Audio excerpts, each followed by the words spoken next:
وبالعالمیت، یہیں سے ہے نا، مسند علیہ کو معرفہ کبھی علم کے ذریعے لایا جاتا ہے، تو اس کی وجہ کیا ہوتی ہے؟ اس کی وجہ جو خاص ہوتی ہے وہ یہ ہے کہ متکلم کا مقصد ہوتا ہے کہ مسند علیہ پورے تشخصات کے ساتھ مخاطب کو سمجھ میں آئے، سمجھ گئے؟ تو پورے تشخصات کے ساتھ سمجھ میں آئے، اس کے لیے علم ہی ہوتا ہے، اس کے علاوہ کوئی لفظ ہوتا نہیں ہے، اور وہ اسی کے ساتھ خاص ہونا چاہیے، اسی کے ساتھ خاص بھی ہونا چاہیے۔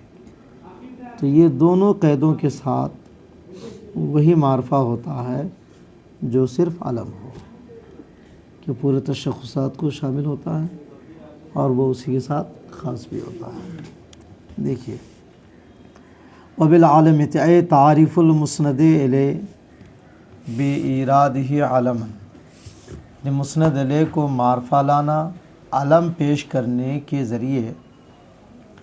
علم کہتے کس کو ہیں؟ ایسے عام فہم میں سمجھانے کے لیے کہہ دیا جاتا ہے کہ علم نام کو کہتے ہیں، کس کو کہتے ہیں؟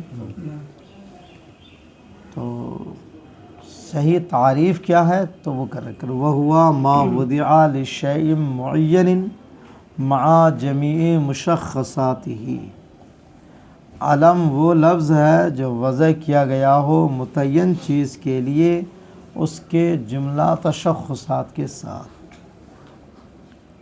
تو اب یہ عاقب ہے، تو یہ اس کی جو شکل شباہت ہے یہ پورے وجود کے ساتھ اس کو کہا جائے گا عاقب۔ تو اس پورے تشخص کے ساتھ جو متعین ہے نا، تو عاقب کو اس کے لیے وضع کیا گیا، تو اس کو کہا جائے گا علم، سمجھ گئے؟ تو یہ علم کی تعریف۔ تو مسند علیہ کو معرفہ لاتے ہیں علم کی شکل میں، کیوں؟ لِحِضَارِهِ، اے لِحِضَارِ مسند علیہ بعینہ، مسند علیہ کو بعینہ حاضر کرنے کے لیے۔ عین سے کیا مراد ہے؟ بشخصہ، اس کی شخصیت کے ساتھ، اس طرح کہ وہ تمام اغیار سے ممتاز ہو، تمام اغیار سے ممتاز، بحیث یکون متمیزا عن جمیع ما عداہ، اس حیثیت سے وہ تشخص اس حیثیت سے ہو کہ وہ ممتاز ہو جملہ ما عدا سے یا تمام اغیار سے۔ بعینہ کہہ کے اس میں جنس وغیرہ کو خارج کیا گیا، چونکہ وہاں جو ہوتا ہے وہ تشخصات کے ساتھ نہیں ہوتا، جیسے رجل جعانی، تو رجل سے مراد مطلق مرد، کوئی خاص تشخص والا مراد نہیں ہے، سمجھ گئے؟ تو بعینہ کہہ کے جنس والی شکل کو نکالنا ہے۔ وَاحْتَرَزَ بِهَذَا عَنْ اِحْضَارِهِ بِاسْمِ جِنسِهِ، اس کے ذریعے بعینہ کے قید کے ذریعے احتراز کیا ہے اس میں جنس کے ذریعے حاضر کرنے والی صورت سے، جیسے رجل عالم جعانی، رجل عالم جعانی۔ یہاں اس طرح رجل جعانی مخاطب کے ذہن میں نہیں آیا کہ وہ سب سے ممتاز ہو، عالم تو ڈھیروں ہے، سب سے ممتاز ڈھیروں ہے۔ کہاں آئے وہ متعین ہو کر، ممتاز ہو کر؟ فی ذہن السامع، مخاطب کے ذہن میں، ابتداءً ڈائریکٹ، یہ نہیں کہ پہلے کوئی لفظ لایا تو اس لفظ سے پورے تشخصات کے ساتھ وہ ذہن میں نہیں آیا، جیسے ہوا زید قائم، ہوا تو پہلے ہوا آیا، وہ تو وہ جب بولا تو پورے تشخصات کے ساتھ ابھی نہیں آیا، اب دوبارہ کہہ رہے زید تب آیا، تو پہلی بار۔ اور یہاں یہ مقصد ہے کہ ڈائریکٹ پہلی بار ہی وہ پورے تشخصات کے ساتھ ذہن میں آئے۔ اے اول مرۃ، یعنی اول مرۃ، پہلی ہی دفعہ۔ واحترز بہ عن نحو جعانی زید وہو راکب، احتراز ہے اس کے ذریعے جعانی زید وہو راکب، مسند علیہ سے مراد یہاں مبتدا لیا ہے. کیا لیا؟ زید والی مثال نہیں ہے، وہ ہوا راکب میں ہوا والی مثال ہے کہ ہوا بھی ذہن میں آیا مگر ڈائریکٹ پورے تشخصات کے ساتھ نہیں ہے.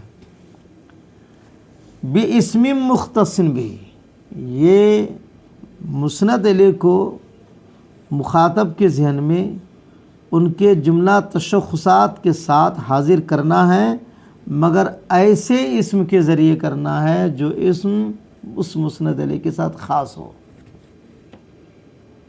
سمجھ میں آ رہا؟ تو خاص کون ہوتا ہے؟ وہ علم ہی ہوتا ہے. تو اس مقصد سے مسند علیہ کو علم لایا جاتا ہے کہ مسند علیہ کو مخاطب کے ذہن میں حاضر کرنا، خالی حاضر نہیں کرنا، اس کے تمام تشخصات کے ساتھ حاضر کرنا ہے اور ایسے اسم کا سہارا لینا ہے جو مسند علیہ کے ساتھ خاص ہو. تو یہ علم ہی کی صورت میں ہوگا. کس میں ہوگا؟ علم ہی کی صورت میں کہ تمام تشخصات بھی آ جائے اور وہ اسی مسند علیہ کے ساتھ خاص بھی ہو.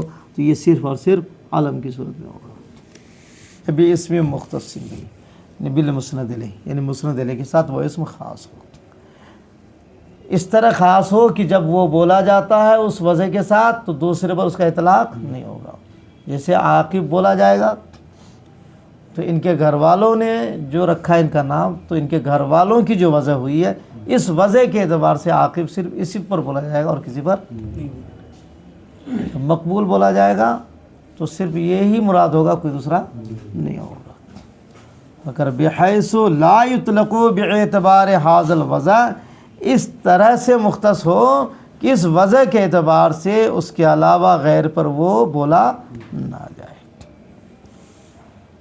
بحضارہ اسم مختص بہی کہہ کے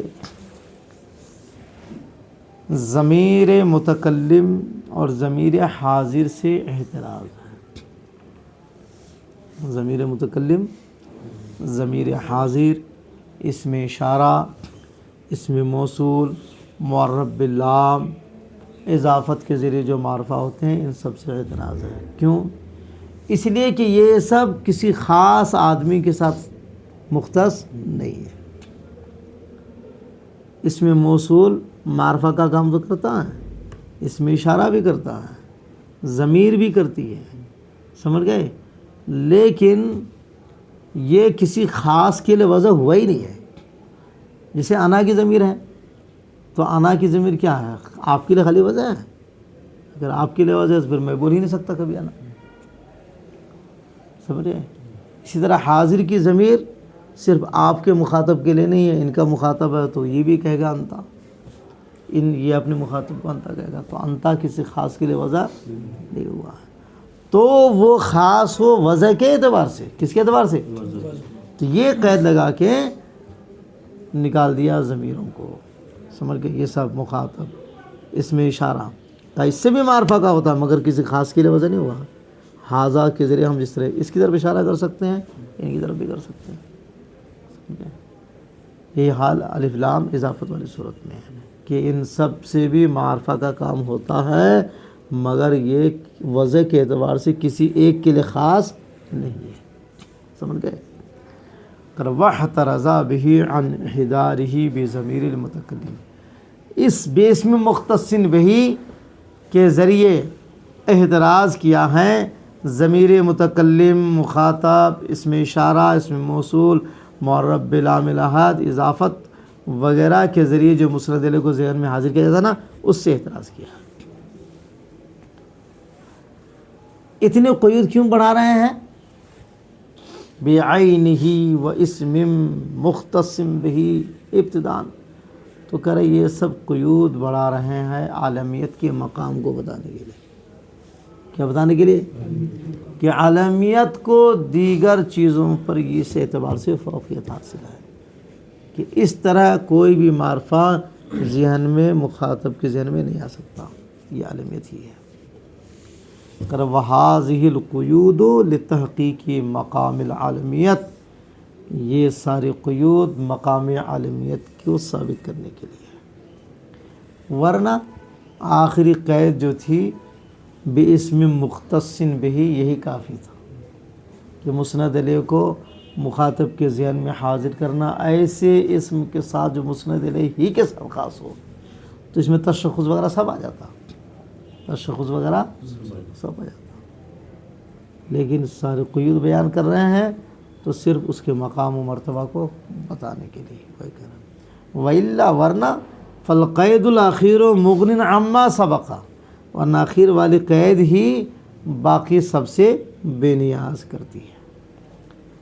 بعض لوگوں نے کہا کہ ابتداء جو یہاں آیا ہے فی ذہن السامع ابتداء، اس کے ذریعے احتراز ہوا ہے اس صورت سے کہ جہاں مسند الیہ مخاطب کے ذہن میں حاضر ہوتا ہے، ڈائریکٹ نہیں بلکہ پہلے اس کا ذکر ایک بار ہو جاتا ہے، تب مسند الیہ دوبارہ ذکر کر کے اس کو ذہن میں حاضر کیا جاتا ہے۔